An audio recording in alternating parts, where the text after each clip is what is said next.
Hello friends, अस्तित्व news 22 में आप सभी का स्वागत है। साथियों, हम आपके बीच कुछ नए अपडेट्स लेकर प्रेजेंट हो रहे हैं। जैसा कि साथियों, आज का अपडेट है कि ईपीएफओ ने किया बड़ा ऐलान। अब सरकार देगी कम से कम 9,000 रुपये प्लस डीए पेंशन। जाने पूरी जानकारी के बारे में विस्तृत जानकारी। आप सभी साथियों से आग्रह है कि यदि चैनल पे नए हो तो चैनल को सब्सक्राइब करना ना भूलें, बेल आइकन को भी प्रेस करें ताकि हम आप सभी साथियों की भी ऐसे अपडेट लेकर प्रेजेंट होते रहें जिससे आपको बहुत ही आसानी से सारे नोटिफिकेशन मिलते रहें।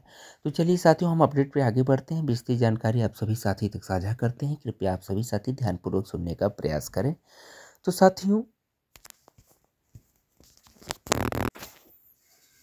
साथियों ईपीएफओ अपडेट्स है, यानी कर्मचारी भविष्य निधि संगठन ईपीएफओ के तहत पेंशन योजना में बड़ा बदलाव आया है। अब से पेंशन धारकों को सरकार से कम 9,000 पेंशन मिलेगी और इसमें महंगाई भत्ते यानी डीए का भी लाभ होगा।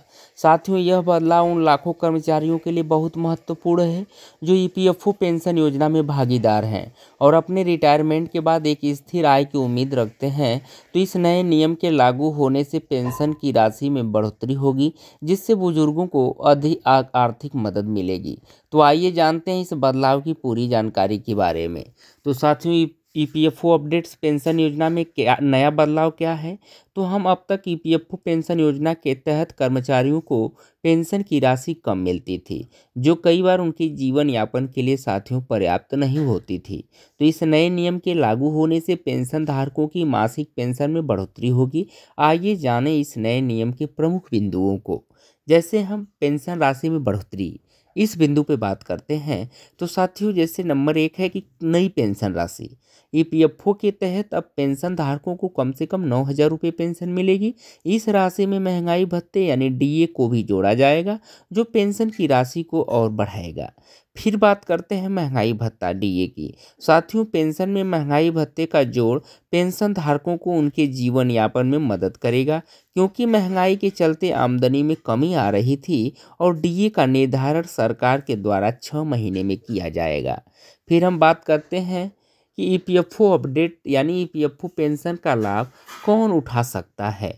तो साथियों, यह बदलाव उन सभी कर्मचारियों के लिए फायदेमंद है जो ईपीएफओ पेंशन योजना के तहत रिटायर्ड हो चुके हैं या रिटायर्ड होने वाले हैं।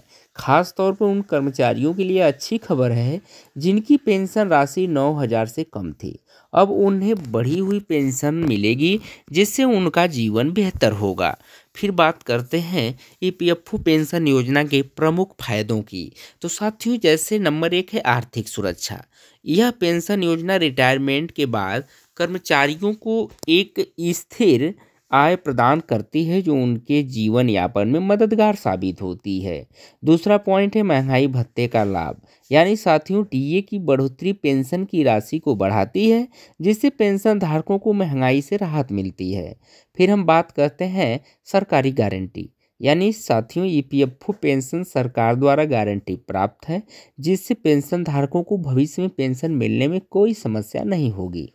फिर आगे कॉन्सेप्ट पे बात करते हैं कि क्या है ईपीएफओ पेंशन योजना। इसके बारे में भी हम जानकारी लेते हैं। तो साथियों, ईपीएफओ पेंशन योजना एक सरकारी योजना है जो कर्मचारियों को उनके रिटायरमेंट के बाद एक सुनिश्चित पेंशन प्रदान करती है। इसका उद्देश्य कर्मचारियों को उनके रिटायरमेंट के बाद आर्थिक सुरक्षा प्रदान करता है। तो साथियों, इस योजना के तहत कर्मचारियों को उनकी सेवा अवधि के हिसाब से पेंशन मिलती है।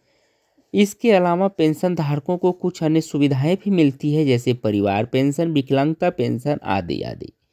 फिर हम पेंशन के लिए कुछ योग्यता है, इनके बारे में बात करते हैं आपके बीच। तो साथियों, नंबर 1 है ईपीएफओ पेंशन योजना का लाभ उठाने के लिए कुछ शर्तें होती है। दूसरा पॉइंट है कर्मचारियों को ईपीएफओ के तहत कम से कम 10 साल की सेवा करनी होती है।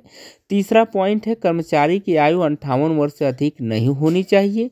चौथा पॉइंट है कर्मचारी को ईपीएफओ के पंजीकरण के समय पेंशन योजना का विकल्प चुनना होता है। फिर साथियों हम बात करते हैं नए नियम के लागू होने का प्रभाव क्या है, तो इस पे भी हम प्रकाश डालते हैं। साथियों नए नियम के लागू होने से लाखों कर्मचारियों को लाभ तो होगा। पेंशन की राशि में बढ़ोतरी से कर्मचारी अपने जीवन यापन को बेहतर तरीके से कर सकेंगे। इसके अलावा महंगाई भत्ते का लाभ भी पेंशन धारकों को मिलेगा, जिससे उनका जीवन अधिक सुरक्षित होगा।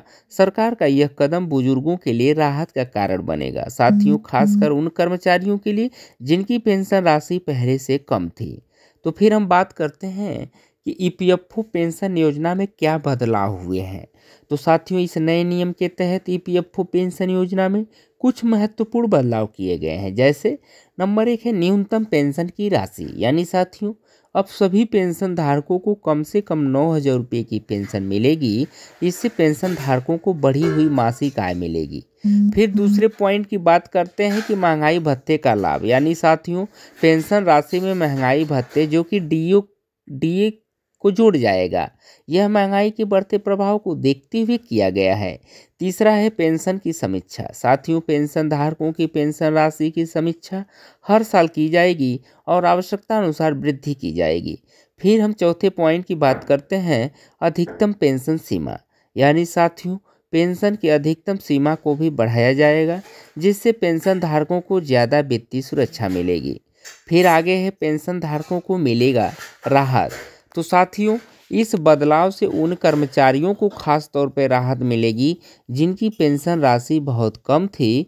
अब उन्हें एक सुनिश्चित और बढ़ी हुई पेंशन मिलेगी, जिससे वे अपने दैनिक खर्चों को पूरा करने में सक्षम होंगे। महंगाई भत्ते के कारण पेंशन में बढ़ोतरी होगी, जो कर्मचारियों के जीवन स्तर को बेहतर बनाएगा। साथियों हम आगे बढ़ते हैं और बात करते हैं कि सरकार का एक कदम है बुजुर्गों के लिए राहत। इस कॉन्सेप्ट पे भी हम बात करते हैं। तो आप सभी साथी सरकार का यह कदम बुजुर्गों के लिए राहत लेकर आया है। रिटायरमेंट के बाद नियमित आय की चिंता अक्सर बुजुर्गों के लिए चिंता का विषय होती है। अब पेंशन धारकों को एक स्थिर और बढ़ी हुई आय मिलेगी, जो साथियों उनके जीवन को सरल बनाएगी। सरकार ने महंगाई भत्ते का ध्यान रखते हुए नए नियम लागू किए हैं, ताकि बुजुर्गों को महंगाई के कारण आर्थिक परेशानी का सामना न करना पड़े। फिर हम बात करते हैं कि ईपीएफओ पेंशन के लिए आवेदन कैसे करना होगा। तो साथियों ईपीएफओ पेंशन का लाभ उठाने के लिए आवेदन प्रक्रिया को समझना बहुत ज़रूरी है। पेंशन के लिए आवेदन करने की प्रक्रिया ऑनलाइन और ऑफलाइन दोनों तरीकों से की जा सकती है। यहाँ हम आपको ऑनलाइन आवेदन प्रक्रिया के बारे में बताएंगे। जैसे नंबर 1 है ईपीएफओ पोर्टल पे जाना होगा, यानी साथियों ईपीएफओ पेंशन के लिए आवेदन करने के लिए सबसे पहले ईपीएफओ की आधिकारिक वेबसाइट पे जाना होगा। दूसरा लॉगिन करें, यानी अगर आपके पास ईपीएफओ का खाता है तो उसमें लॉगिन करना होगा। अगर खाता नहीं है तो पहले पंजीकरण करना होगा। फिर तीसरा पॉइंट है कि पेंशन योजना का विकल्प चुनना होगा। साथियों पंजीकरण के समय ही आपको पेंशन योजना का विकल्प चुनना होगा। फिर हम चौथे पॉइंट की बात करते हैं कि आवेदन पत्र भरना होगा, यानी आवेदन पत्र में अपने व्यक्तिगत और रोजगार संबंधी जानकारी भरना होगा। पांचवा है दस्तावेज अपलोड करना होगा, यानी साथियों आवश्यक दस्तावेज जैसे आधार कार्ड, पैन कार्ड और ईपीएफ खाता नंबर अपलोड करना होगा। फिर बात करते हैं छठे नंबर की कि आधिकारिक वेबसाइट से प्राप्त पुष्टि की। तो आवेदन पूरा होने के बाद आपको ईपीएफओ से पेंशन के लिए स्वीकृति मिल जाएगी। फिर हम बात करते हैं साथियों कि ईपीएफओ जो है पेंशन योजना का नया नियम कर्मचारियों और पेंशन धारकों के लिए एक स्वागत योग्य कदम है। इस बदलाव से लाखों लोग लाभान्वित होंगे, खास तौर पर वे लोग जिनकी पेंशन राशि पहले बहुत कम थी। सरकार का यह कदम बुजुर्गों के लिए राहत का कारण बनेगा और उनके जीवन को सुरक्षित और बेहतर बनाएगा। महंगाई भत्ते के जोड़ से पेंशन धारकों को और अधिक सहारा मिलेगा, जिससे उनकी आर्थिक स्थिति बेहतर होगी। साथियों इस बदलाव का फायदा उठाने के लिए ईपीएफओ पेंशन धारकों को संबंधित प्रक्रिया का पालन करना होगा। इस नियम का उद्देश्य कर्मचारियों को उनके रिटायरमेंट के बाद एक सुरक्षित और स्थिर वित्तीय स्थिति प्रदान करना है। अगर आपको हमारा ये अपडेट्स पसंद आया तो साथियों इस अपडेट्स को लास्ट तक आप सभी से उम्मीद है कि सुनने का प्रयास किए होंगे, और चैनल पे नए हों तो चैनल को सब्सक्राइब करना न भूलें, बेल आइकन को भी प्रेस करें और अपने दोस्तों तक शेयर करें ताकि हमें भी खुशी मिले। तो चलिए, हम डिस्क्लेमर में कह सकते हैं कि जो भी जानकारी हम आप सभी साथी तक प्रेषित किए हैं वो मात्र इंटरनेट द्वारा प्राप्त की हुई सूचना है। अस्तित्व न्यूज़ 22 इस खबर की पुष्टि नहीं करता। अधिक पुष्टि और सत्यापन के लिए आप सभी लोग ऑफिशियल वेबसाइट पर जाकर जांच करें। तो एक बार फिर से चैनल पर नए हो तो सब्सक्राइब करना ना भूलें, बेल आइकन को प्रेस करें ताकि हम आपके बीच ऐसे ही अपडेट्स लेकर प्रेजेंट होते रहें, जिससे आप सभी साथी के बीच सारे नोटिफिकेशन बहुत ही आसानी से मिलता रहे। चलिए, आप सभी का बहुत बहुत धन्यवाद। थैंक यू सो मच दोस्तों। I love you.